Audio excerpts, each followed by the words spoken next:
না, এখন একটা টাকা পাঠালে এখন রিকোয়েস্ট পাঠাবে নিশ্চয়ই।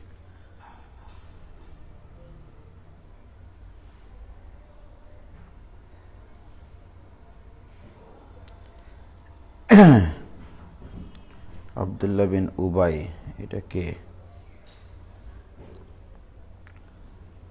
হাসনাইনা শামসুনিনা দিয়ে দিলাম।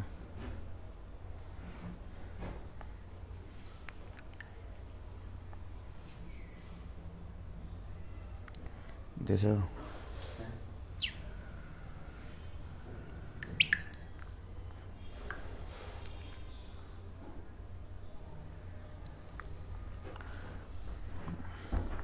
হ্যালো,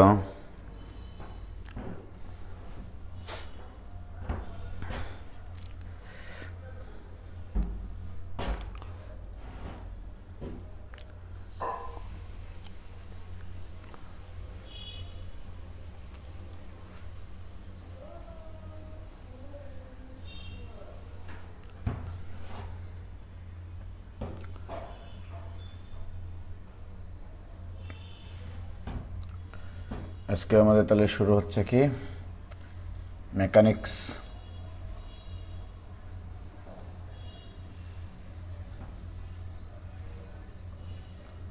মেকানিক্স মেকানিক্স মানে হচ্ছে বলবিদ্যা, বল সংক্রান্ত বিদ্যা অর্জন করব আমরা, তাই না? এর দুইটা অংশ আছে, একটা হচ্ছে স্ট্যাটিক্স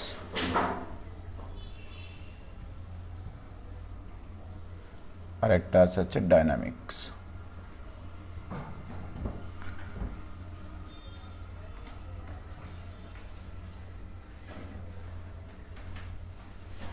স্ট্যাটিক্স আর ডাইনামিক্স আমরা আলোচনা করব, এইটা আগে শুরু করব। স্ট্যাটিক্স মানে হচ্ছে স্থিতিবিদ্যা।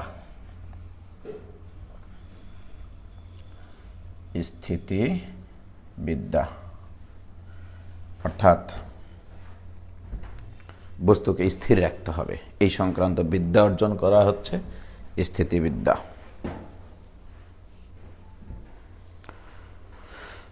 ওয়ালাইকুম আসসালাম।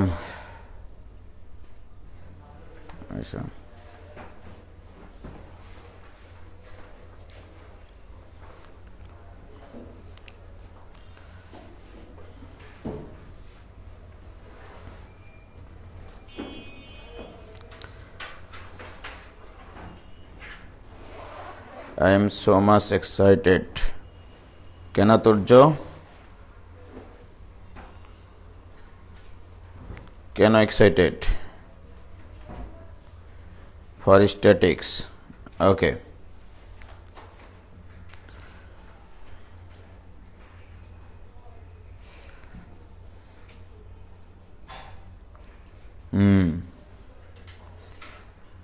আনিকা মুবাশশিরা,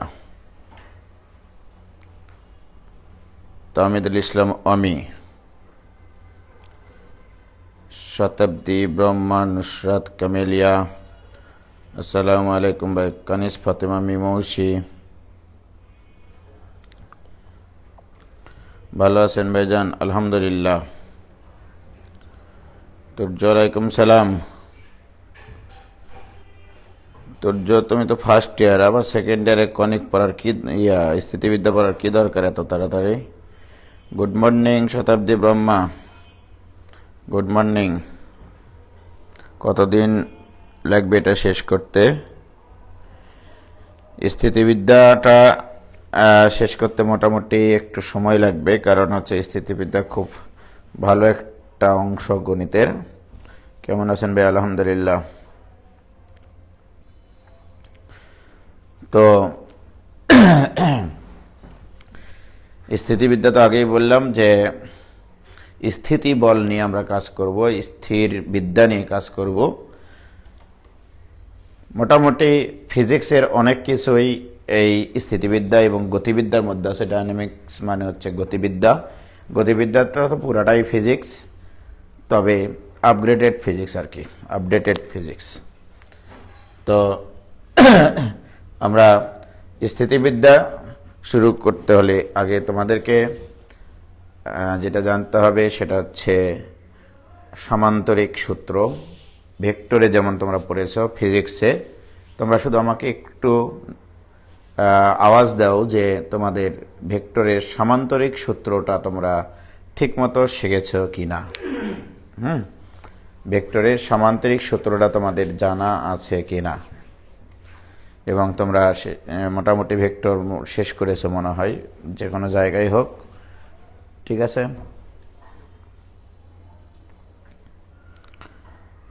আশরাফুল ইসলাম মাহি, আসসালামু আলাইকুম ভাইয়া, খুলনা থেকে বলছি।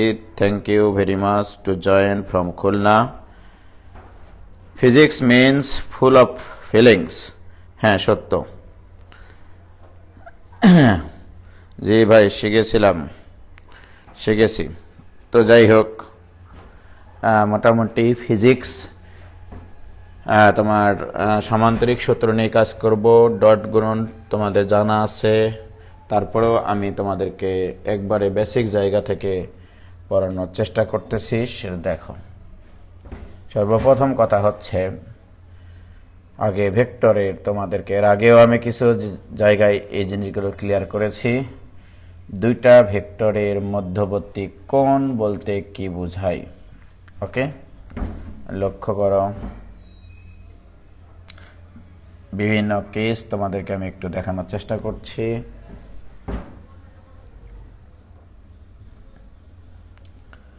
কোন একটা পার্টিকেলের উপরে যখন দুইটা ফোর্স ক্রিয়া করে, সেই দুটা বল এর ক্রিয়ারেখা কোন একটা বিন্দুতে যদি ছেদ করে, সেই ছেদ বিন্দু থেকে সেই দুটা বল কিন্তু ভেক্টর রাশি। আগে বলে রাখি, বল হচ্ছে ভেক্টর রাশি। ওকে, তাহলে বল এক প্রকারের ভেক্টর। তাহলে ভেক্টরের কথাই আমি বলছি। তাহলে কোনো একটা পার্টিকেলের, মনে করো এটা একটা পার্টিকেল, ওকে, এটা যে কোনো একটা পার্টিকেল, এই পার্টিকেলের উপরে এই বিন্দুতে দুটা বল ক্রিয়া করে, একটা দিক এইদিকে আর একটা দিক এইদিকে, দ্যাট ইজ পি বল, আর এটা ধরলাম হচ্ছে কিউ বল। এর যেহেতু বল ভেক্টর, আমি ভেক্টর দিয়ে প্রকাশ করলাম। ওকে, দুটা বল যদি একটা বিন্দু থেকে, দুটা বলের ক্রিয়ারেখা যদি একটা বিন্দু থেকে দেখা যায় যে বের হয়ে গেছে, অথবা দুটা বলই এসে ওই বিন্দুতে এসে প্রবেশ করেছে, ওকে, তখন এই দুটা বলের মধ্যবর্তী কোণ বলতে বোঝায় এইটা।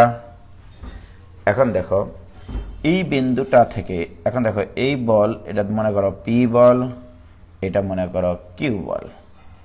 এই বিন্দু থেকে এই দুটা বলের ক্রিয়ারেখা এই বিন্দুতে মিলিত হয়েছে, রাইট? মিলিত অবস্থানে যদি আমরা এখানে এরকমভাবে আঙ্গুলটা আমি দিই, তাহলে এই বিন্দু থেকে এই কিউ বলের দিকটা বের হয়ে যাওয়া আর পি বলটা প্রবেশ করা, রাইট? তাই বলে এইটা কিন্তু এদের মধ্যবর্তী কোণ না। ওকে, এইটা এদের মধ্যবর্তী কোণ না। তাহলে দুইটা ভেক্টরের মধ্যবর্তী কোণ বলতে বোঝাবে ওই বিন্দুতে দুটা বল এসে প্রবেশ করতে হবে, অথবা দুটা বল বের হয়ে যেতে হবে। তাহলে তোমাকে কি করতে হবে? তোমাকে যেটা করতে হবে, এখানে এই বিন্দুটা থেকে এই বলটাকে বর্ধিত করে দিতে হবে। বর্ধিত করলে পি এবং কিউ এর মধ্যবর্তী কোণ হচ্ছে এইটা, মনে করো এটা আলফা, এইরকম আর কি। কি ক্লিয়ার? বোঝা যায় মুস্তাক? প্রিয় শিক্ষার্থী বন্ধুরা, এখানে দেখো, এটা মনে করো পি বল, এটা মনে করো কিউ বল। ওকে, এখন এই দুটা বলের ক্রিয়ারেখায় একটা বিন্দুতে এসে মিলিত হয়েছে। তাহলে মিলিত হলে এইটাই হবে এদের মধ্যবর্তী কোণ, অথবা এটাকে বর্ধিত করে দেওয়ার পরে বিপরীত কোণের সমান, এটাই এদের মধ্যবর্তী কোণ। তাহলে এতক্ষণ থেকে আমরা শিখলাম দুটা বলের মধ্যবর্তী কোণ জিনিসটা কি, সেটা আমরা মন দিয়ে শিখলাম। কি ক্লিয়ার? এইটুকু থেকে আর সমস্যা আছে? কোনো সমস্যা থাকার কথা না। ওকে, হয়েছে? ক্লিয়ার হয়েছে ভাইজান? তাহলে দুইটা বল বা দুটা ভেক্টরের মধ্যবর্তী কোণ আমরা বুঝলাম। ওকে,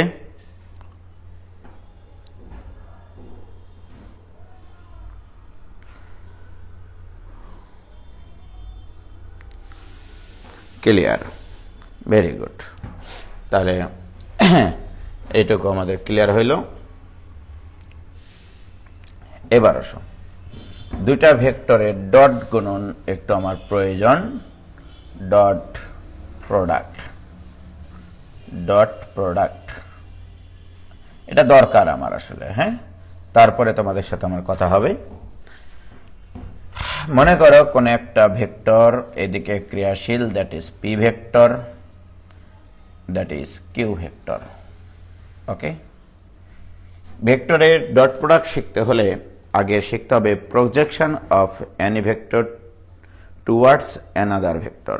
ওকে, অর্থাৎ কোন একটা ভেক্টর বরাবর আরেকটা ভেক্টরের প্রজেকশন বা অভিক্ষেপ বা উপাংশ, এই জিনিসটা আমার প্রয়োজন। মনে করো আমি পি ভেক্টর বরাবর কিউ ভেক্টরের প্রজেকশন নির্ণয় করব। ওকে, তাহলে যেটা করতে হবে, যে ভেক্টর বরাবর প্রজেকশন তুমি নির্ণয় করবা সেই ভেক্টরের উপর লম্ব বরাবর এটার লম্ব বরাবর একটা টর্চ লাইট যদি আমরা এখানে একটা টর্চ লাইট যদি মারি মস্তাক, ঠিক আছে, এখানে সুইচ আছে, ফুটুস করে এখানে মনে করো টর্চ লাইটের যদি সুইচটা চাপা হয় তাহলে আলো পড়বে, রাইট। আলো পড়লে এই যে ভেক্টর, এই ভেক্টরের মনে করো এইরকম ভাবে এর উপরে একটা প্রজেকশন পড়বে। ওকে, তাহলে এই যে প্রজেকশন, এইটুকুকে বলা হয় পি ভেক্টর বরাবর কিউ ভেক্টরের। তাহলে এইটুকুর নাম হচ্ছে পি ভেক্টর বরাবর কিউ ভেক্টরের অভিক্ষেপ।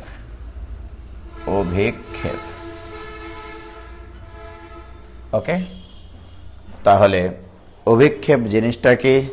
তাহলে তাহলে অভিক্ষেপ নির্ণয় করতে গেলে দুই ধরনের ভেক্টর লাগবে। যে বরাবর তুমি অভিক্ষেপ নির্ণয় করবা সেই ভেক্টরটা লাগবে, যার অভিক্ষেপ নির্ণয় করবা সেই ভেক্টরটাও লাগবে। ওকে, এখন এগুলোর তো মনে করো এই ভেক্টরটার একটা মান আছে, এই মানকে শুধু কিউ দ্বারা প্রকাশ করা হয়, অথবা এই কিউ ভেক্টরের মান এইটা ইকুয়াল টু কিউ, এটা দিয়ে প্রকাশ করা হয়, রাইট। এখন এটাকে বলা হচ্ছে অভিক্ষেপ। সংক্ষেপে আমরা বলছি এটা কিউ এর অভিক্ষেপ, কোন বরাবর? পি ভেক্টর বরাবর। এখন এদের মধ্যবর্তী কোণ যদি আলফা হয়, রাইট, তাহলে আমরা বলতে পারি কজ আলফা ইকুয়াল টু ভূমি বাই অতিভুজ। ভূমিটা কি? অভিক্ষেপ। কার অভিক্ষেপ? কিউ এর অভিক্ষেপ। কোন বরাবর অভিক্ষেপ? ওকে, ডিভাইডেড বাই, তাহলে ভূমি বাই অতিভুজ, দ্যাট ইজ কিউ। ওকে, তাহলে অভিক্ষেপটা কার মস্তাক? কিউ এর অভিক্ষেপ। কোন বরাবর অভিক্ষেপ? পি ভেক্টর বরাবর কিউ এর অভিক্ষেপ। তাহলে অতএব আমরা এখানে লিখতে পারি অভিক্ষেপ equal to Q cos alpha, right, Q cos alpha. তাহলে আমরা এখানে লিখে রাখলাম পি ভেক্টর বরাবর কিউ ভেক্টরের অভিক্ষেপ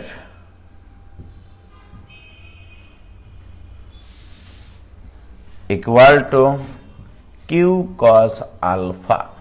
ওকে, আমি সংক্ষেপে মনে রাখি এইভাবে, যার অভিক্ষেপ তার কোসাইন, তার কোসাইন। কি ক্লিয়ার প্রিয় শিক্ষার্থী বন্ধুরা?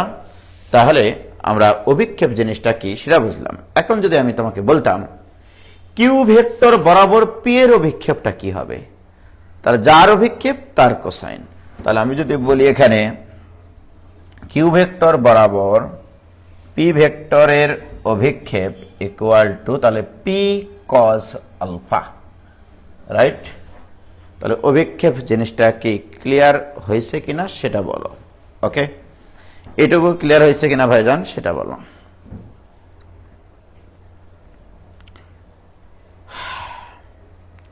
কি ক্লিয়ার? ভুঁড়িটা বড় হয়ে যাচ্ছে দিন দিন, কেমন জানি লাগছে। যাই হোক, আল্লাহর দান। ক্লিয়ার? ওকে, অভিক্ষেপ জিনিসটা কি সেটা আমরা ক্লিয়ার হইলাম।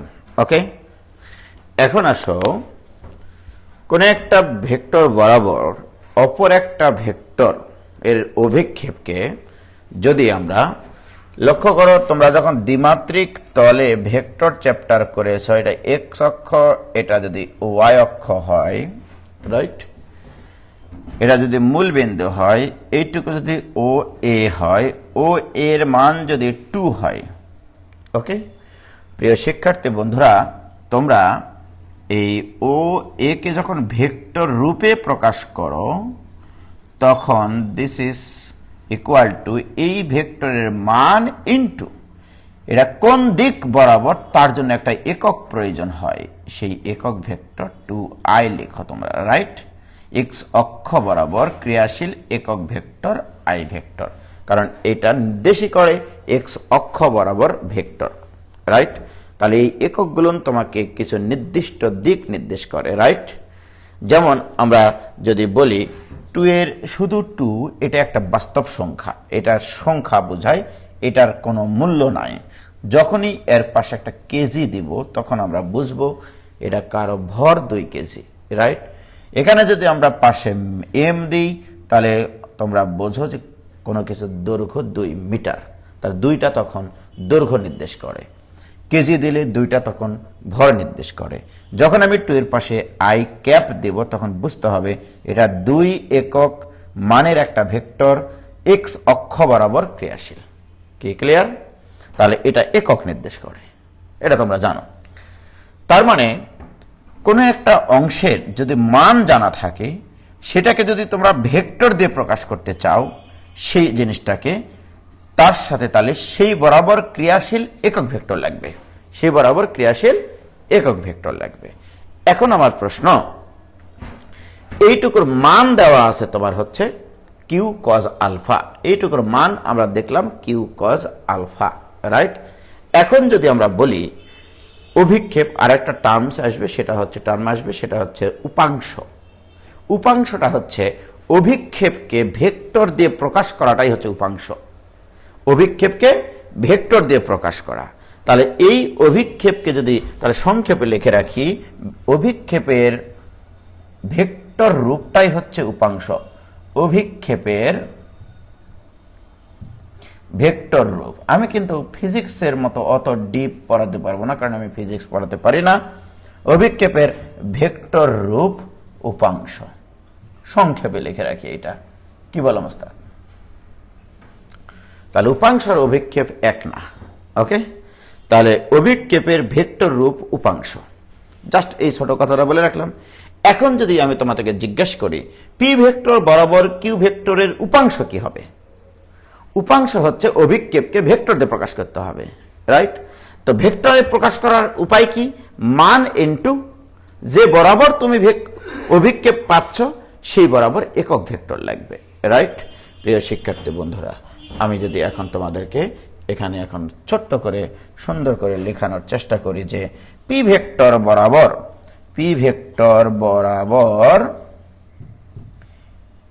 কিউ ভেক্টরের উপাংশ, ওকে, এইটা ইকুয়াল টু, তাহলে কি লিখবো আমরা? তাহলে অভিক্ষেপ ইনটু যে বরাবর উপাংশ নির্ণয় করতে চাও সেই বরাবর ক্রিয়াশীল একক ভেক্টর। কি ক্লিয়ার? তাহলে আমাদের অভিক্ষেপ কত? কিউ কজ আলফা ইনটু যে বরাবর উপাংশ নির্ণয় করতে চাচ্ছ। তুমি কোন বরাবর উপাংশ নির্ণয় করতে যাচ্ছ? পি ভেক্টর বরাবর। তাহলে পি ভেক্টর বরাবর ক্রিয়াশীল একক ভেক্টর হচ্ছে পি ক্যাপ, অর্থাৎ পি এর একক ভেক্টর লাগবে। এটা কিন্তু আবার ভাবো না যেটা এক্স অক্ষ, আমি তো এক্স অক্ষ বলি নাই, ওখানে ক্রিয়াশীল পি ভেক্টর দেওয়া আছে। অনেকেই কিন্তু চিন্তা করে নিয়েছে কিউ কজ আলফা ইন্টু আই দিবস, তা হবে না, ওটা তো এক্স অক্ষ না, ওটা হচ্ছে পি ভেক্টর বরাবর। কি ক্লিয়ার? তাহলে পি ভেক্টর বরাবর কিউ ভেক্টরের উপাংশ কিউ কজ আলফা ইন্টু যে বরাবর উপাংশ নির্ণয় করব সেই বরাবর ক্রিয়াশীল একক ভেক্টর। প্রিয় শিক্ষার্থী বন্ধুরা, এবারে যদি আমি বলি কিউ ভেক্টর বরাবর পি ভেক্টরের উপাংশ। This equal to P cos আলফাটা হচ্ছে অভিক্ষেপ, পি কজ আলফাটা অভিক্ষেপ, আর কোন বরাবর আমি উপাংশ নির্ণয় করতে চাই, কোন বরাবর, কিউ বরাবর। তাহলে কার একক ভেক্টর নিতে হবে এখানে, কিউ এর একক ভেক্টর নিতে হবে।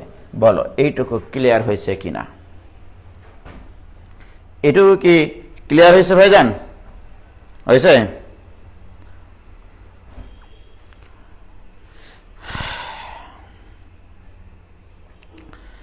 ভাইয়া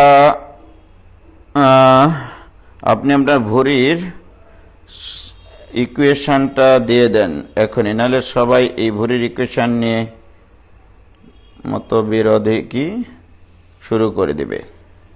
হ্যাঁ, আমার ভরির ইকুয়েশনটা হচ্ছে কি বলবো, এইদিকে এটা যদি এক্স অক্ষ হয়, এটা নির্দিষ্ট উচ্চতায় আছে ওয়াই অক্ষ বরাবর, এক্স অক্ষটা যদি ধরি মনে করো x1 y1 বিন্দুতে, তাহলে ইকুয়েশনটা হবে y minus y1 whole square equal to 4a into x minus x1, ভরির ইকুয়েশন। ওকে, তাহলে কি ক্লিয়ার? এতটুকু ক্লিয়ার হয়েছে কিনা ভাইজান, হয়েছে? ওকে, ভেরি গুড, ক্লিয়ার, এতটুকু আমাদের ক্লিয়ার। তাহলে মোস্তাক অভিক্ষেপ আর উপাংশ জিনিসটা কি সেটা নিয়ে আমাদের কোনো সমস্যা নাই। এখন বলা হচ্ছে দেখো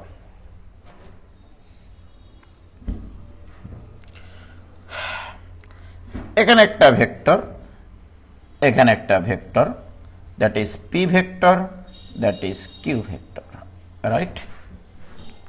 তাহলে এখান থেকে এর উপরে যদি লম্ব টানি, দিস ইজ কল্ড অভিক্ষেপ, অর্থাৎ কিউ কজ আলফা, যদি এটা আলফা হয়। কি ক্লিয়ার? বলা হচ্ছে এরকম ভাবে দুটা ভেক্টরের যে গুণনে গুণফলের প্রাপ্ত গুণফলটা একটা স্কেলার হয়, সেটাকে বলা হয় ডট গুণন, সেটাকে বলা হয় ওই দুটা ভেক্টরের ডট গুণন। এখন প্রশ্ন হচ্ছে তাহলে এই ডট গুণনের মানটা কিভাবে নির্ণয় করা হয়? ডট গুণনকে প্রকাশ করা হয় এইভাবে, P vector dot Q vector. Okay, so this equal to, তাহলে কি হবে? দিস ইকুয়াল টু, আমি এটা শেখাই এইভাবে, কোন একটা ভেক্টর বরাবর কোন একটা ভেক্টরের মান এবং সেই ভেক্টর বরাবর অপর ভেক্টরের অভিক্ষেপের গুণফলকে বলা হয় এই দুটা ভেক্টরের ডট গুণনের মান। ডট গুণনের সংজ্ঞা না, কিন্তু এটা ডট গুণনের অ্যাকচুয়াল সংজ্ঞা হচ্ছে দুটা ভেক্টরের যে গুণন করলে গুণফলটা স্কেলার পাওয়া যায়, তাদের গুণফল, সেই ধরনের গুণটাকে বলা হয় ডট গুণন। ওকে, আর ডট গুণনের মান নির্ণয় করা হয় যে কোনো একটা ভেক্টরের মান, ধরে নাও পি এর মান পি নিলাম, ইনটু তাহলে কি হবে, পি বরাবর কিউ এর অভিক্ষেপ, পি বরাবর কিউ এর অভিক্ষেপ। ওকে, তাহলে কোন একটা ভেক্টরের মান এবং সেই ভেক্টর বরাবর, তাহলে এখানে দুটা ভেক্টর আলোচনাধীন, কোন একটা ভেক্টরের মান এবং সেই ভেক্টর বরাবর অপর ভেক্টরের অভিক্ষেপের গুণফল দিয়ে ডট গুণনের মান নির্ণয় করা হয়, রাইট? তাহলে এটাও লিখতে পারি, অথবা অনেকে বলতে পারে ভাই না আমি কিউ ভেক্টর লিখবো, আগে কিউ ভেক্টরের মান লিখবো, তাহলে তোমাকে কি লিখতে হবে, কিউ ভেক্টর বরাবর অপর ভেক্টরটাকে পি, তাহলে এখানে আমি তখন লিখব কিউ ভেক্টর বরাবর পি ভেক্টরের অভিক্ষেপ। তাহলে এটাও পি ডট কিউ, এটাও পি ডট কিউ এর মান নির্দেশ করে। কি ক্লিয়ার প্রিয় শিক্ষার্থী বন্ধুরা? এখন যদি এটা ইকুয়াল টু আমি লিখি, এটা ইকুয়াল টু যদি লিখি, তাহলে পি ভেক্টর আর পি ভেক্টর বরাবর কিউ এর অভিক্ষেপ কত ছিল মোস্তাক? কিউ এর অভিক্ষেপ ছিল কিউ কজ আলফা, রাইট? আবার দেখো যখন আমি এইটা লিখব তখন কি হবে, এটা যখন লিখব দিস ইকুয়াল টু, তাহলে Q vector into Q vector বরাবর পি এর অভিক্ষেপ, কার অভিক্ষেপ? পি এর অভিক্ষেপ, তাহলে যার অভিক্ষেপ তার কোসাইন, যার অভিক্ষেপ তার কোসাইন, তার মানে দুটাই কি একই জিনিস না? এই দুটাই কিন্তু একই জিনিস, অর্থাৎ পি কিউ কস আলফা। অর্থাৎ আমরা এইটুকু বুঝতে পারলাম যে পি ডট কিউ এটা equal to P Q cos alpha. Okay, P Q cos alpha. কি ক্লিয়ার? তাহলে আমরা দুটা ভেক্টরের ডট গুণনের মান কিভাবে নির্ণয় করা হয় সেটা সংক্ষেপে একটু শিখে নিলাম আমরা, যে সেই দুটা ভেক্টরের মানের গুণফল ইন্টু তাদের মধ্যবর্তী কোণের কোসাইন, তাদের মধ্যবর্তী কোণের কোসাইন। মধ্যবর্তী কোণ বলতে কি বোঝায় সেটা আমরা মন দিয়ে শিখে ফেলেছি, যে দুটা ভেক্টর একটা বিন্দুতে প্রবেশ করতে হবে অথবা একটা বিন্দু থেকে দুটা ভেক্টর বের হয়ে যেতে হবে। কি ক্লিয়ার ভাইজান? ওকে, আমি ডট গুণন যখন শেখাতে পারেছি তখন আরো অনেক কিছু শেখাতে পারবো। আবার তোমরা কিন্তু এটাও শিখেছ যে দুইটা ভেক্টরের ক্রস গুণন, দুইটা ভেক্টরের ক্রস গুণন এটা equal to P Q sine alpha into, যেহেতু এটা একটা ভেক্টর রাশি তাহলে একটা একক ভেক্টর কাজ করে, দ্যাট ইজ ইটা ক্যাপ। এটা কিন্তু এই একক ভেক্টরটা কোন দিকে ক্রিয়াশীল? পিকিউ যে তলের উপরে আছে সেই তলের উপর লম্ব বরাবর, রাইট? পিকিউ যে তলে থাকে সেই তলের উপর লম্ব বরাবর, অর্থাৎ এইরকম ব্যাপারটা। এই যে দুইটা ভেক্টর যদি এইটা হয়, ওকে, এইটা আছে এই তলের উপরে, এই তলের উপরে লম্ব বরাবর ইটার দিক, অর্থাৎ পি ক্রস কিউ এর দিক, ঠিক কিনা? অথবা এরকম ভাবে যদি আমি চিন্তা করি যে এটা যদি পি ভেক্টর, এটা যদি কিউ ভেক্টর হয়, তাহলে আমি যদি এইভাবে এক পাক ঘুরাই, এইভাবে ঘুরাইলে এটা মনে করতে হবে একটা স্ক্রু। এই যে এটা একটা স্ক্রু, এটা একটা স্ক্রু, ওকে? তাহলে আমি যদি এইভাবে ঘুরাই তাহলে স্ক্রুটা ঘুরবে এইভাবে, এই স্ক্রুর দিকটা নির্দেশ করে পি ক্রস কিউ এর দিক, ঠিক আছে? তাহলে পি ক্রস কিউ এর দিক কোন দিকে?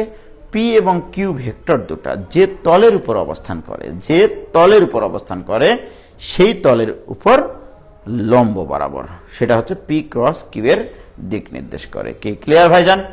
তাহলে পি ক্রস কিউটা ভেক্টর রাশি, পি ডট কিউটা হচ্ছে স্কেলার রাশি। কি ক্লিয়ার প্রিয় শিক্ষার্থী বন্ধুরা?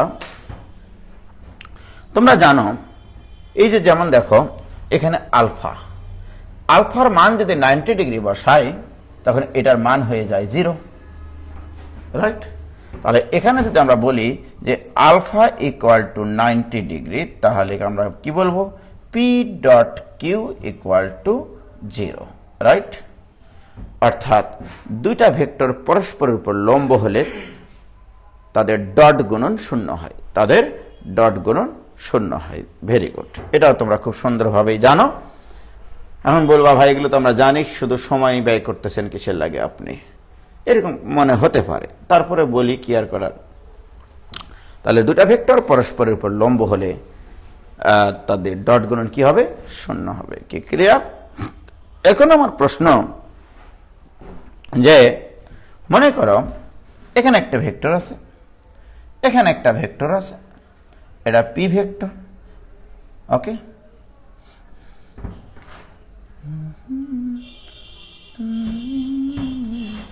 এটা পি ভেক্টর, এটা কিউ ভেক্টর, এখানে আরেকটা ভেক্টর আছে মনে করো এ বরাবর, ওকে? এটা আর ভেক্টর। আমার প্রশ্ন, এই তিনটা ভেক্টর একটা তলের উপরে থাকতে হবে, একটা তলের উপরে থাকতে হবে। এটা কিভাবে আমরা প্রমাণ করব, রাইট? মনে রাখবা যে এই তিনটা ভেক্টর একই তলের উপরে কখন থাকবে, ঠিক আছে মুস্তাক? তো আমার আরেকটা কলম লাগবে, যদি তুমি দিতে পারো।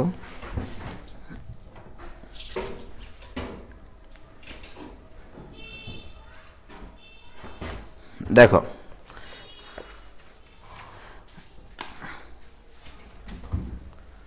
একটু খেয়াল করো, এখানে একটা কলম দিলাম, এখানে একটা কলম দিলাম, এখানে একটা কলম দিলাম।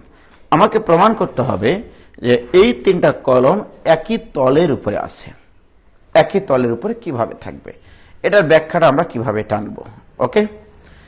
আমরা জানি এই তিনটা কলম তিনটা পৃথক পৃথক ভেক্টর নির্দেশ করে, ওকে? আমি যদি বলি এই দুটা ভেক্টরের আমি ক্রস গুণন করব, এই যে দেখো দেখতে পাচ্ছ কি তোমরা, এই যে লাল হেডওয়ালা আর এটা নীল, ওকে?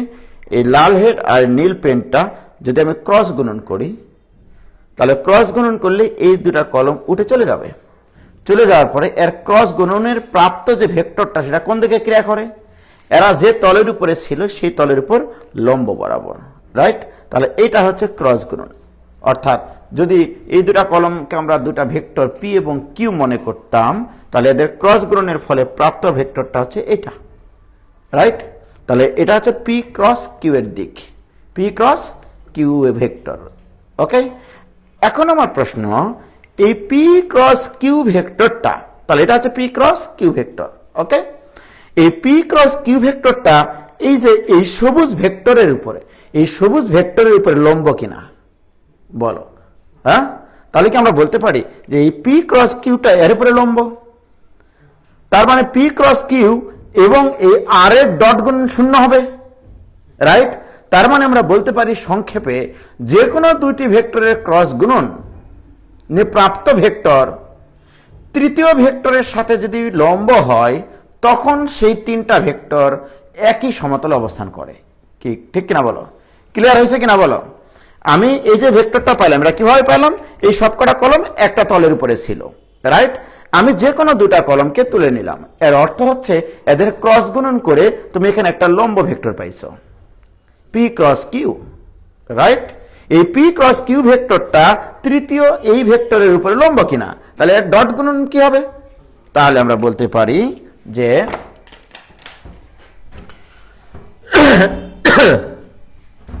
পি ভেক্টর, কিউ ভেক্টর এবং আর ভেক্টর এরা যদি সমতলীয় ভেক্টর হয়, একতলীয় ভেক্টর হয়, সমতলীয় ভেক্টর হয়, এগুলো আমার একটু লাগবে তো ওই জন্য, সমতলীয় ভেক্টর হয়, তাহলে যে কোনো দুইটার ক্রস গুণনের সাথে তৃতীয় ভেক্টরের ডট গুণন শূন্য হবে। তার মানে এইভাবে লিখতে পারি, P cross Q dot R, this will be 0। P cross Q এর দিকটা হচ্ছে তলের উপরে লম্ব বরাবর, আর আর ভেক্টরটা ওই তলের উপরে রয়ে গেছে, তাহলে পরস্পরের উপর লম্ব হলে তাদের ডট গুণন কি হবে? শূন্য হবে। কি ক্লিয়ার? অথবা কিউ ক্রস আর, তাহলে কিউ ক্রস আর করলে এর সাথে কি ডট গুণন করতে হবে? পি ডট গুণন করতে হবে, ইকুয়াল টু 0। অথবা P cross R dot Q equal to 0। কি ক্লিয়ার কিনা বলো? ফিলিংস অনুসারে, ফিলিংস দিয়ে বুঝতে হবে আসলে ফিজিক্স। তাহলে ফিজিক্সটা হচ্ছে আসলে ফিলিংসের বিষয়, মানে কি বলবো, কি ক্লিয়ার তোমাদের?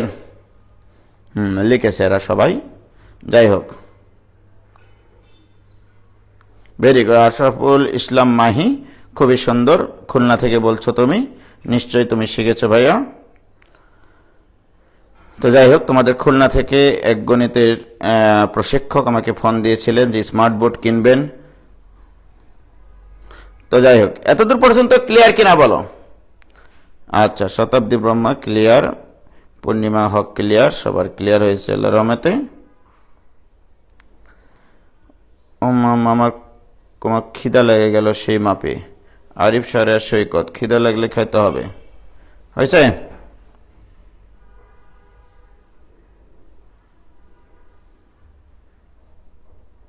ওকে,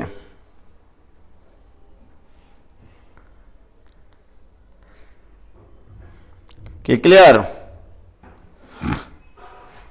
ওকে, তাহলে আমরা তিনটা ভেক্টর সমতলীয় হওয়ার শর্তটা দেখলাম মোটামুটি, ঠিক আছে মাস্টার?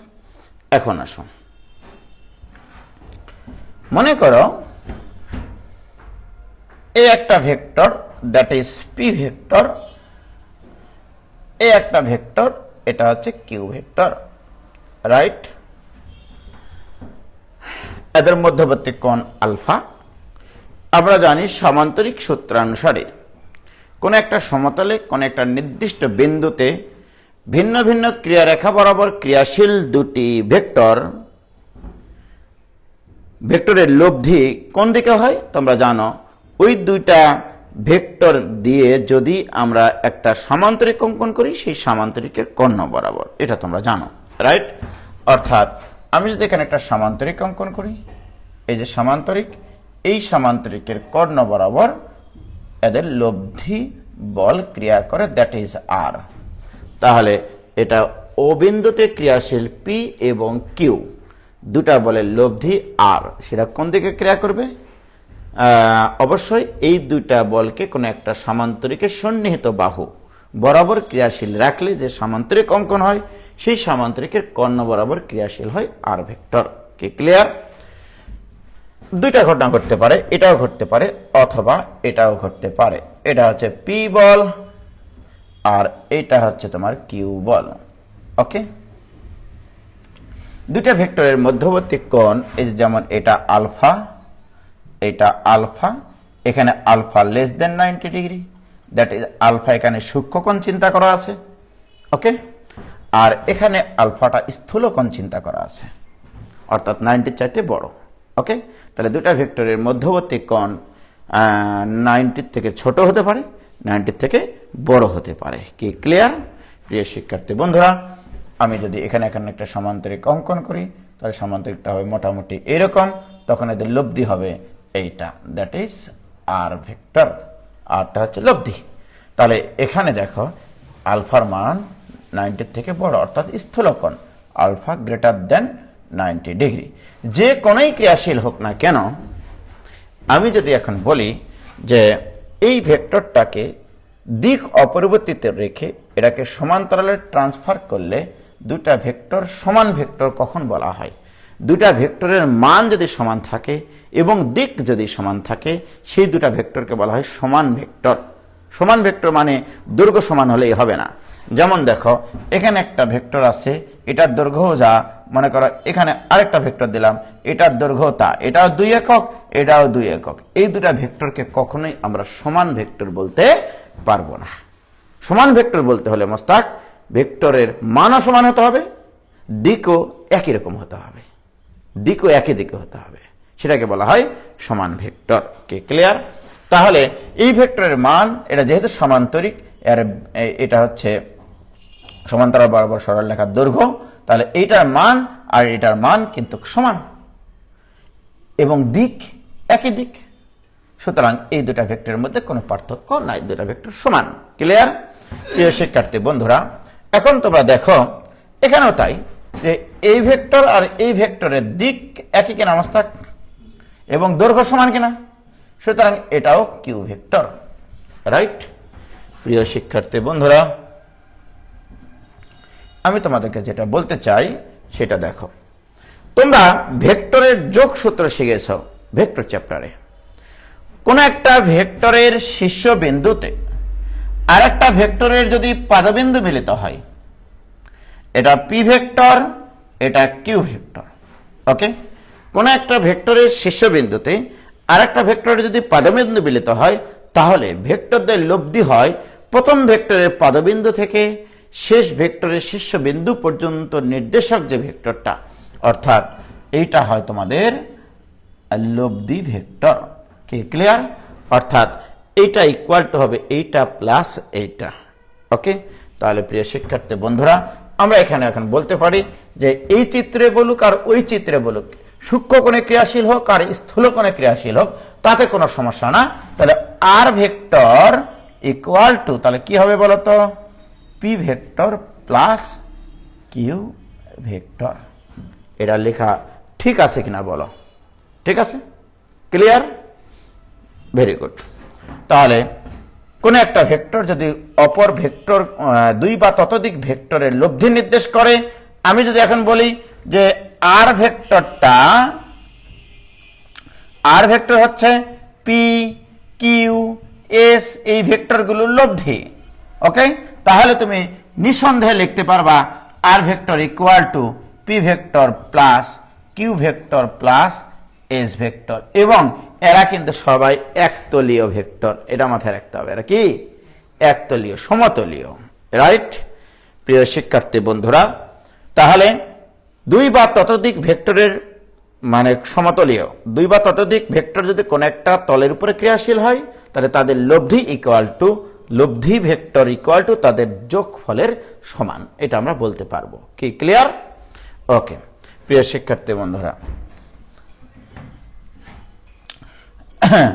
এবার আসো, তাহলে R vector equal to P vector plus Q vector.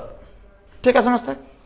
আমার শখ হইলো, মানুষের শখ হতে পারে না, আমার শখ হইলো আমি এই আর ভেক্টরকে আবার আর ভেক্টর দ্বারা ডট গুণন করব। সো দিস ইকুয়াল টু তাহলে P plus Q dot R, তাই কিনা?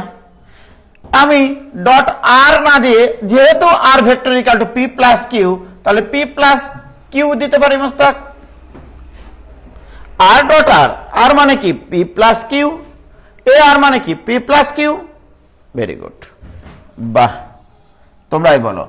আর ডট আর মানে আর এর মান, দ্বিতীয় আর এর মান ইন্টু এদের মধ্যবর্তী কোণের কোসাইন, আর এবং আর এর মধ্যবর্তী কোণের cosine 0 degree, right? This equal two, এগুলো আগে গুণ করে নিই, তাহলে পি দ্বারা পি কে আগে ডট গুণন করে নিই, তাহলে P dot P plus P dot Q, তার আগে পি দ্বারা ডট গুণ করে নিলাম, এবার কিউ দ্বারা plus Q dot P plus Q dot Q. Okay প্রিয় শিক্ষার্থী বন্ধুরা, এবার চলে আসো। cos 0 মান 1, আর ইন্টু আর মানে আর স্কোয়ার, দিস ইকুয়াল টু, তার মানে কি দেখলাম আমরা, আর ডট আর করলে আর স্কোয়ার হয়, ওই বলের মানের উপর স্কোয়ার হয়, ঠিক আছে?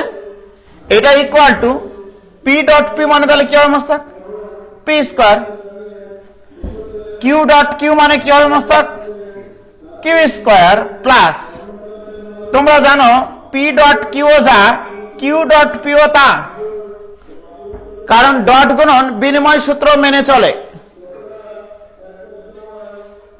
একটু আমরা ইয়ে করি, ইন্না লিল্লাহি ওয়া ইন্না ইলাইহি রাজিউন। একজন মারা গেছেন আমাদের পার্শ্ববর্তী অনুরাগ কমিউনিটি সেন্টারে এখানে।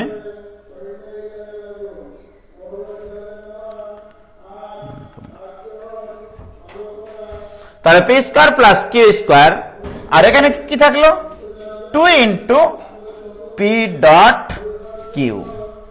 আমি আসলে দুটা ভেক্টরের লব্ধি স্কোয়ার ইকুয়াল টু, এইটা মনে রাখি বেশি, দুইটা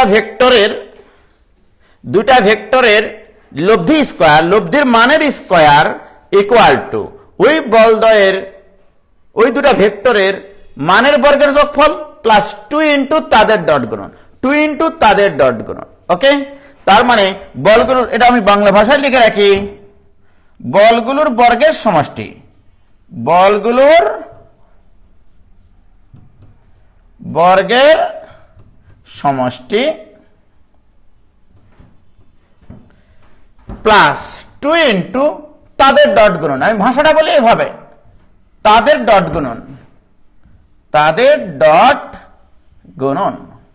এবার আসো, আমার ভাষা শুধু তোমরাই বুঝবা, অন্য কোনো স্যারকে বোঝানোর দরকার নাই, অন্য কোনো ভাইয়া গ্রুপকে বোঝানোর দরকার নাই।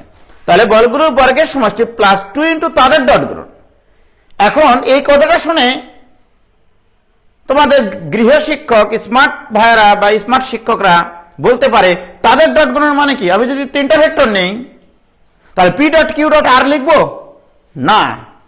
ডট গুণন কখনোই 2 এর অধিক ভেক্টরে করা যায় না, ডট গুণন করতে হয় 2টা করে ভেক্টরের, ঠিক আছে?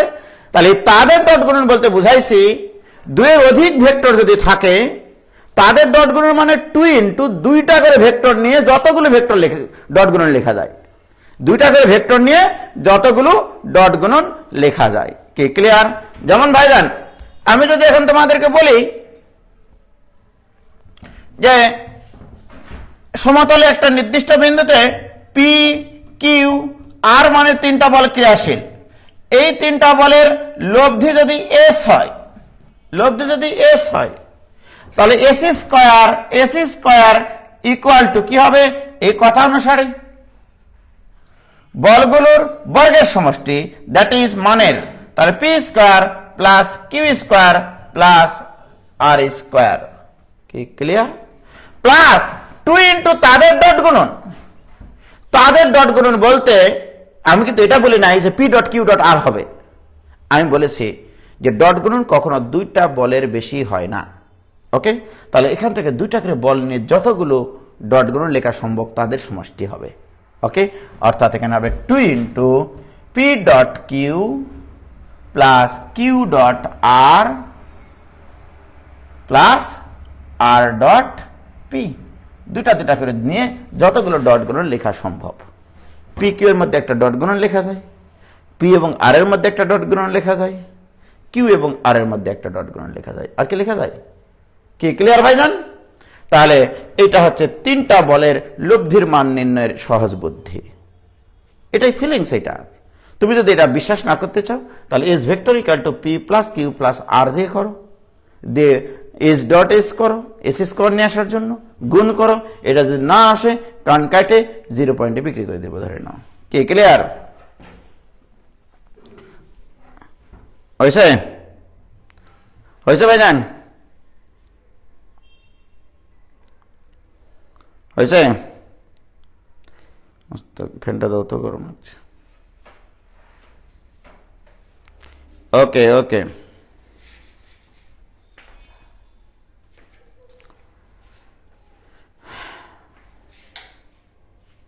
ক্লিয়ার হয়েছে এতদূর পর্যন্ত? এতদূর পর্যন্ত ক্লিয়ার হয়েছে কিনা ভাইজান?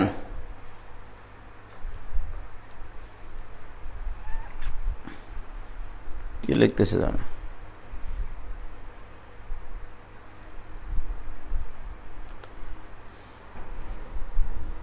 Okay clear.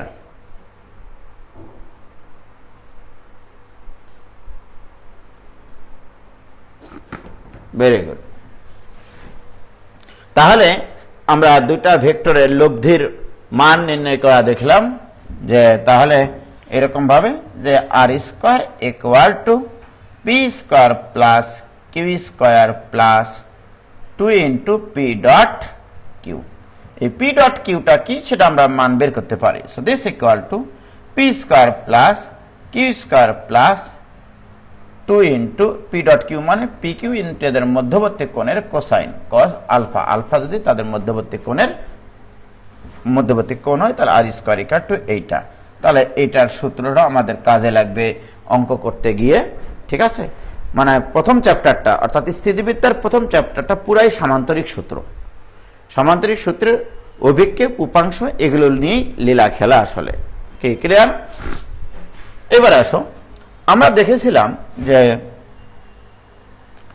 R vector equal to P plus Q vector, right? এইটা এখন যদি আমি বলি যে আমি যদি এই আর ভেক্টরের সাথে যে কোনো একটা ভেক্টর এর ক্রস গুণন করি, সেটা পারা সম্ভব? কি পারা সম্ভব কিনা বলো? দেখো,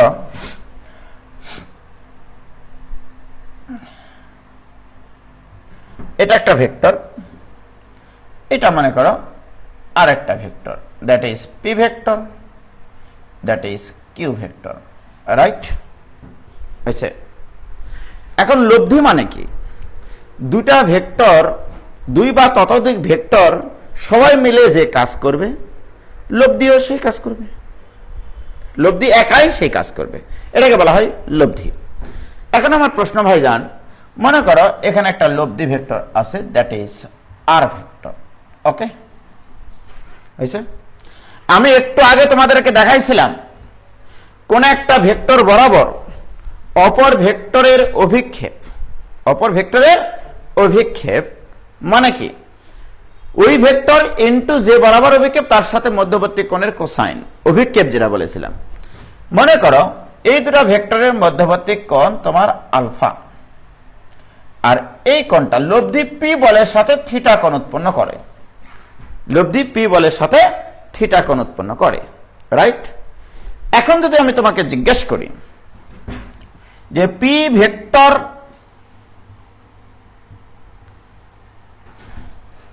ভেক্টর বাংলায় লিখলাম কেন? এখন কিন্তু একটু আমরা গভীরে যাওয়ার চেষ্টা করতেছি। পি ভেক্টর বরাবর পি ভেক্টরের অভিক্ষেপ বা লম্ব অভিক্ষেপ, একই কথা। ওকে, লম্ব অভিক্ষেপ এটা ইকুয়াল টু, ওকে, আমরা কি শিখেছিলাম মোস্তাক? যার অভিক্ষেপ তার মানের কোসাইন নিতে হবে। কস পি এবং এই পি এর মধ্যবর্তী কোণ কত সেটা তোমাকে লিখতে হবে, পি কস 0, রাইট? আমি তাই শিখেছিলাম কিনা যে কোন একটা ভেক্টরের অভিক্ষেপ মানে সেই ভেক্টরের কোসাইন, সেই কোসাইনটা কার? যে বরাবর অভিক্ষেপ নির্ণয় করতে চাও তার সাথে কোণ। তার পি এবং পি এর মধ্যবর্তী কোণ কত? 0। Very good. এবার আমি যদি বলি পি ভেক্টর বরাবর কিউ এর অভিক্ষেপ, লম্ব অভিক্ষেপ বা অভিক্ষেপ, this equal to Q into P আর কিউ এর মধ্যবর্তী কোণ। পি আর কিউ এর মধ্যবর্তী কোণ কত মোস্তাক? তাহলে কিউ কস আলফা, রাইট? এখন যদি বলি পি ভেক্টর বরাবর লব্ধি বল আর এর অভিক্ষেপ, তাহলে এটা ইকুয়াল টু আর ইনটু কস কি দিব? থিটা। তাহলে দিস ইজ থিটা। কি ক্লিয়ার? আমরা জানি লব্ধি একা যে কাজ করে সবগুলো বল মিলে সে কাজ করে। তাহলে আমরা যদি বলি পি ভেক্টর বরাবর, পি ভেক্টর বরাবর লব্ধি বলের উপাংশের মান, উপাংশের মানকে বলা হয় অভিক্ষেপ। লব্ধি বলের উপাংশের মানকে বলা হয় অভিক্ষেপ, আর অভিক্ষেপকে ভেক্টর দিয়ে প্রকাশ করলে পাওয়া যায় উপাংশ। একই কথা, ভেক্টরের মান তো একটা স্কেলার, তাই কিনা? তাহলে উপাংশের মান, তাহলে পি ভেক্টর বরাবর, তাহলে আমি একটা দিক বরাবর চিন্তা করেছি, কিন্তু পি ভেক্টর বরাবর তাহলে লব্ধির উপাংশ কত? আর কস থিটা, রাইট? এই একা যে কাজ করবে এই দুইজন মিলে সে কাজ করবে। তাহলে দিস ইকুয়াল টু আমরা লিখতে পারি পি কস 0 মানে P plus Q cos alpha. কি ঘটনা সঠিক আছে কিনা ভাইজান দেখো? R cos theta equal to P plus Q cos alpha, অর্থাৎ লব্ধি একাই যে কাজ করে বলগুলো সবাই মিলে সেই কাজ করে। ঠিক আছে প্রিয় শিক্ষার্থী বন্ধুরা, তোমরা হয়তো বা জানো কিনা জানি না, আমি এই যে দেখো এটা পি ভেক্টর আর এটা ছিল আমাদের কিউ ভেক্টর, রাইট? এখন যদি আমি বলি যে একটু এখানে বলে নিই, এই পি বরাবর কিউ এর অভিক্ষেপ আমরা নির্ণয় করেছি। পি ভেক্টরের উপরে লম্ব বরাবর যদি আমি একটা সরল রেখাটা আনি, এই যে লম্ব বরাবর যদি একটা সরল রেখাটা আনি, এই লম্ব বরাবর কিউ এর অভিক্ষেপটা কি হবে, রাইট? তাহলে পি বরাবর কিউ এর অভিক্ষেপ হচ্ছে এইটুকু, right? That is Q cos alpha, right? আর পি এর উপরে লম্ব বরাবর এই কিউ বলের যে অভিক্ষেপ, এই যে দেখো লম্ব বরাবর যে কিউ বলের অভিক্ষেপ, এটা মানে এইটুকু, দিস ইজ আলফা। তোমাদেরকে আমি শিখাইছিলাম কাছে কস সামনে সাইন, কাছে কস সামনে সাইন। তাহলে দেখো কিউ বলের এটা কাছের বাহু কস হয়েছে, কিউ বলের বলছি কোণের কাছের বাহু কস, কোণের সামনের বাহু sine, this is Q sine alpha. Okay, তাহলে আমি কি বলতে পারি পি ভেক্টর বরাবর কিউ ভেক্টরের উপাংশের মান বা অভিক্ষেপ কিউ কজ আলফা, আর পি ভেক্টরের উপরে উল্লম্ব বরাবর অর্থাৎ লম্ব বরাবর কিউ ভেক্টরের অভিক্ষেপ হবে Q sine alpha, Q sine alpha. এই দুটা অভিক্ষেপ বা উপাংশকে বলা হয় লম্ব উপাংশ, এই দুটা উপাংশকে বলা হয় লম্ব উপাংশ। কি ক্লিয়ার? উপাংশ বিভিন্ন প্রকারের হতে পারে। আমি এটা বলতে পারি ভাইজান, দেখো আরো ক্লিয়ার করব তোমাদেরকে, একবার ভিতর থেকে অন্তর দিয়ে পড়াবো। যাও, মনে করো এখানে একটা ভেক্টর আছে, দ্যাট ইজ আর ভেক্টর, এখানে একটা দিক আছে, এখানে একটা দিক আছে, ঠিক আছে মোস্তাক? তাহলে আমি যদি বলি এই বরাবর আর ভেক্টরের এটা যদি আলফা হয়, এটা যদি বেটি হয়, তাহলে এই বরাবর আর এর উপাংশের মান আর কজ আলফা, আর এই বরাবর আর এর উপাংশের মান হচ্ছে আর কজ বিটা, রাইট? আমি কি করব, আর কজ তো লিখবই, এর সাথে এর কোণ কত সেটা লিখবো, রাইট? বলতো এই আর কজ আলফা এবং আর কজ বিটা কি পরস্পরের উপর লম্ব? এখানে লম্ব না। যদি এখানে আলফা প্লাস বিটা 90 ডিগ্রি হয় তখন এই দুটা উপাংশকে বলা হয় লম্ব উপাংশ। কি উপাংশ? লম্ব উপাংশ। কি ক্লিয়ার?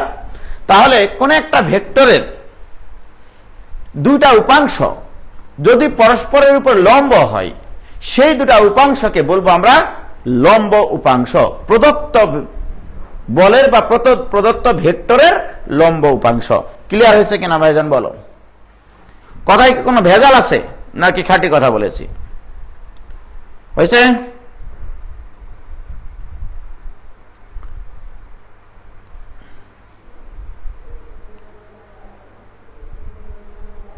হয়েছে হয়েছে ভাইজান? কই দেখি।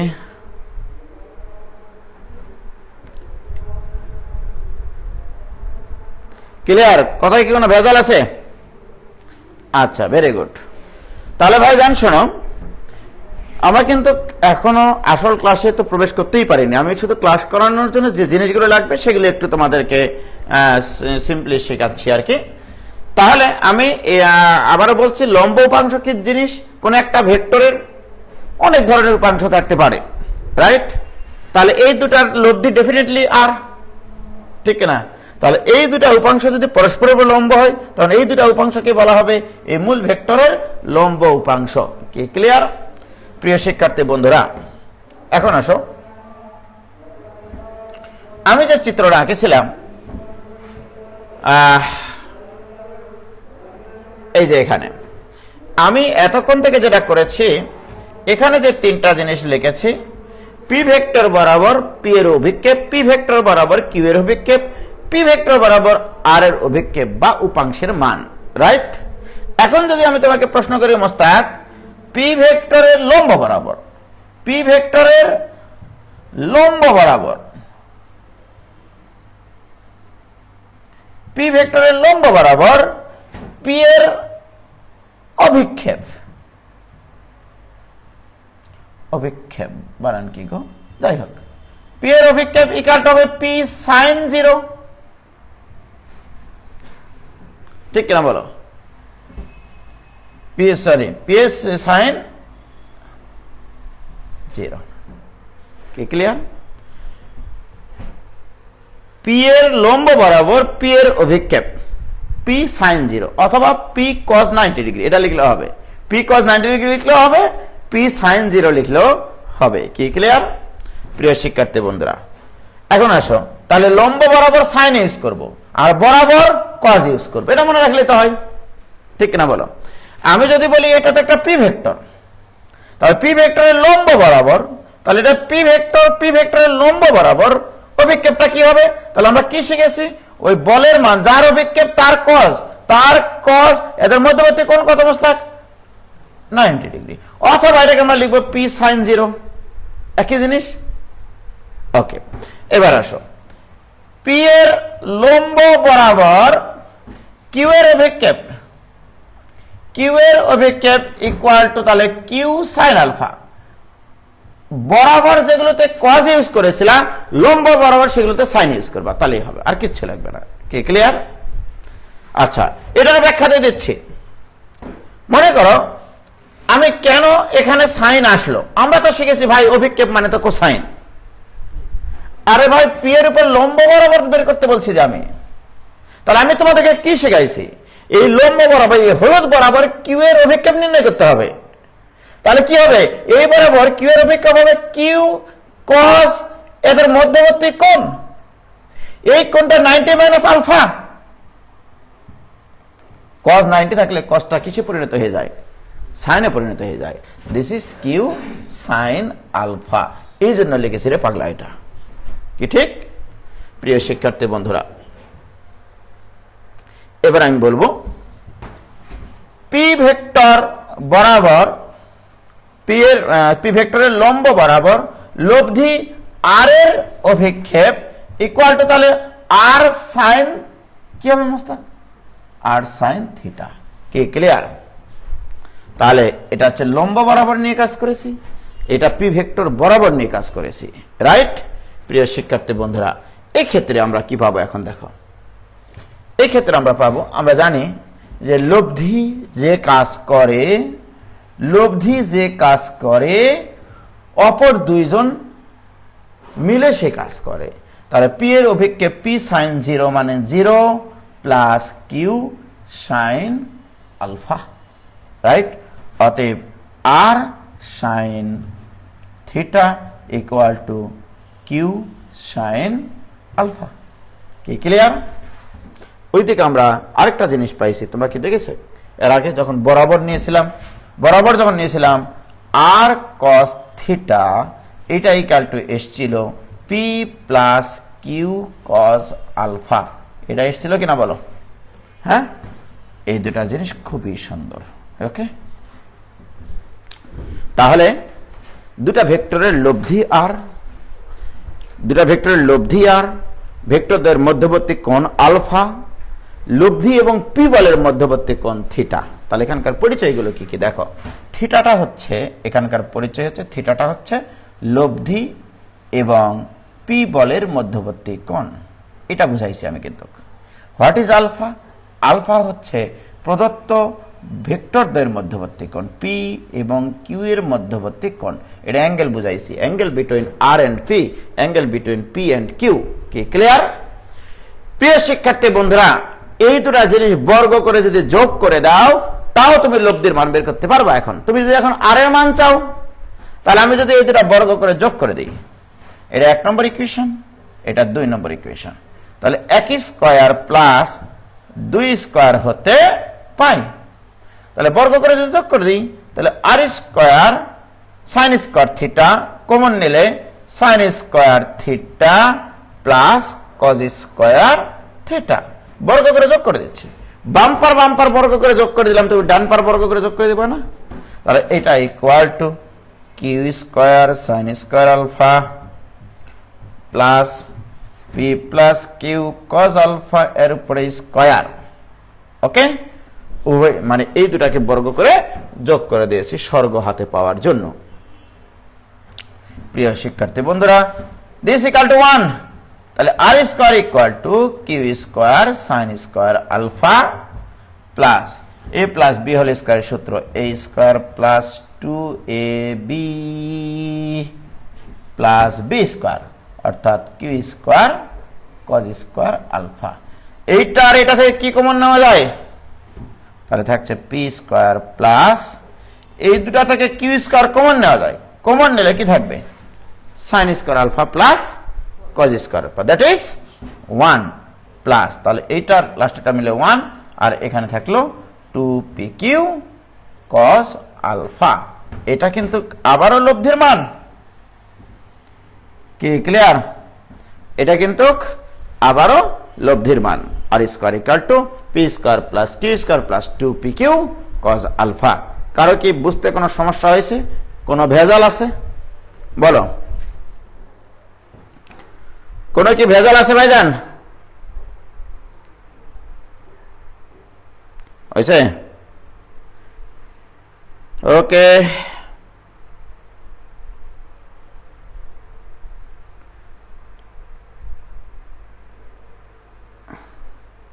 হয়েছে?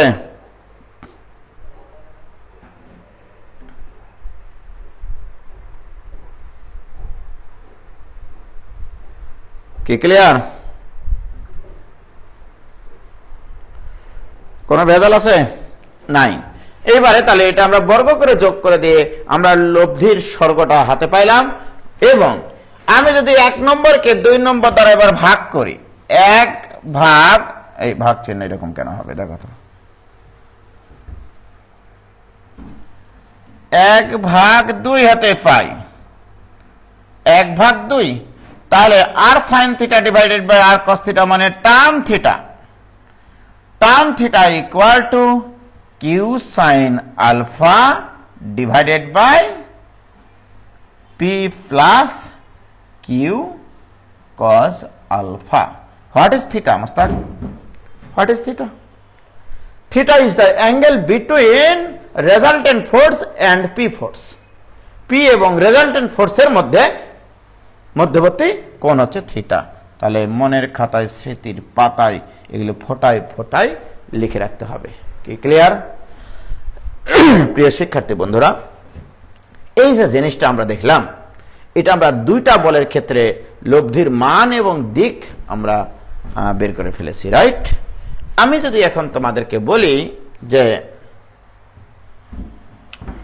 এরকম কথা, দেখো, মনে করো যেন বিদেশ ঘুরে মাকে নিয়ে যাচ্ছ অনেক দূরে, এটা ও, এটা এক্স, ও এক্স একটা যে কোনো সরল লেখা, রাইট?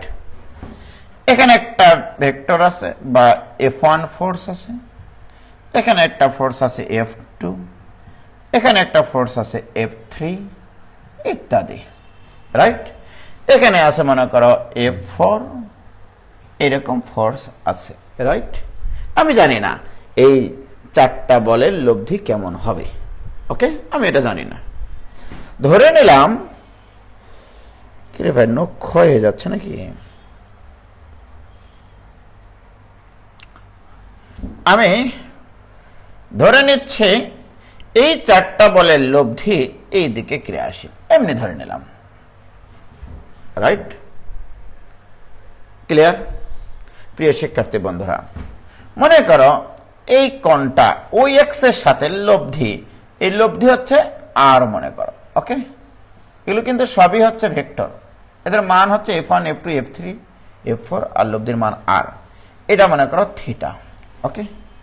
আরো অনেক কিছু তোমাকে দিয়ে দিলাম।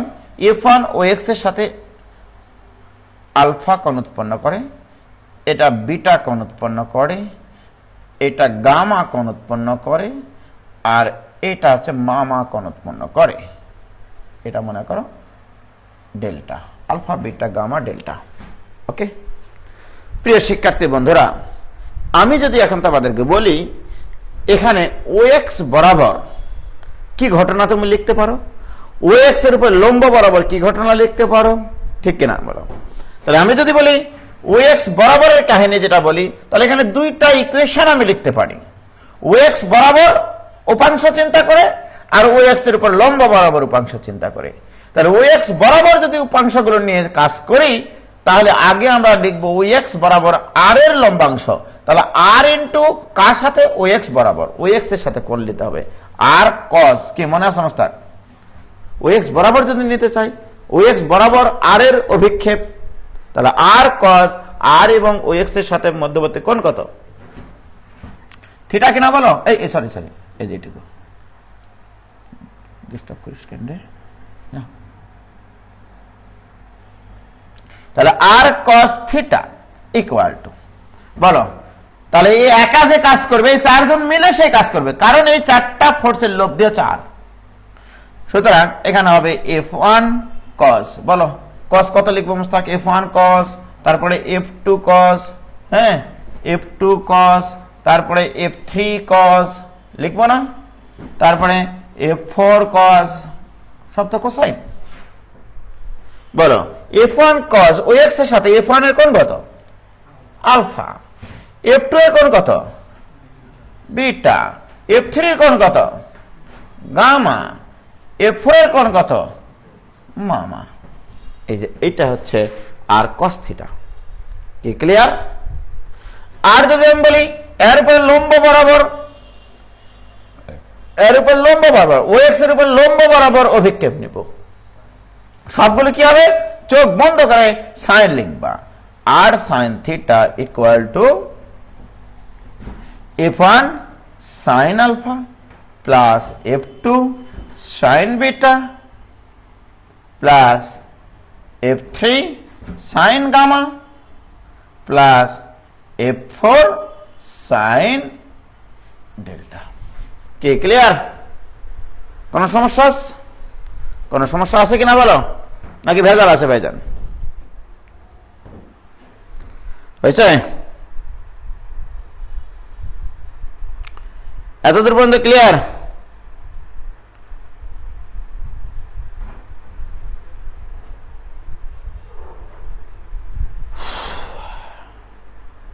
হয়েছে? একদিনে এতগুলো মনে থাকবে না। আরে ভাই আমি তো পড়ানোই শুরু করিনি, মা আমি তো অঙ্ক শুরু করিনি, স্থিতিবিদ্যার অঙ্কই তো শুরু করিনি। আজব কাহিনী। ছি ছি ছি,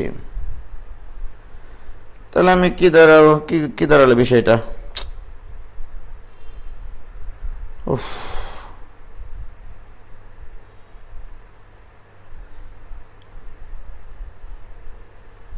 সূত্রের প্রতিপাদন পড়বে, হ্যাঁ প্রতিপাদন আসে।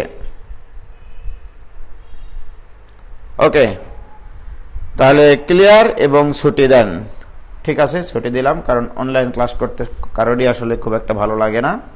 হ্যাঁ, অফলাইন ক্লাস আসলে করানো উচিত, কিন্তু গতকালকে আবার নিউজে দেখলাম দুদিন পর নাকি মোবাইল কোড নেওয়া হবে মার্কেটে, যে কারা কারা স্বাস্থ্যবিধি মানে চলছে না বা এরকম আর কি। ঠিক আছে, তো ঠিক আছে, সবাই ভালো থেকো। আজকে যেটুকু পড়ালাম এইটুকু মনোযোগ সহকারে পড়ে আবার পরশুদিন ক্লাসে উপস্থিত হবার। ঠিক আছে, ওকে ওকে, খোদা হাফেজ, আসসালামু আলাইকুম রহমতুল্লাহি ওয়া বারাকাতুহু।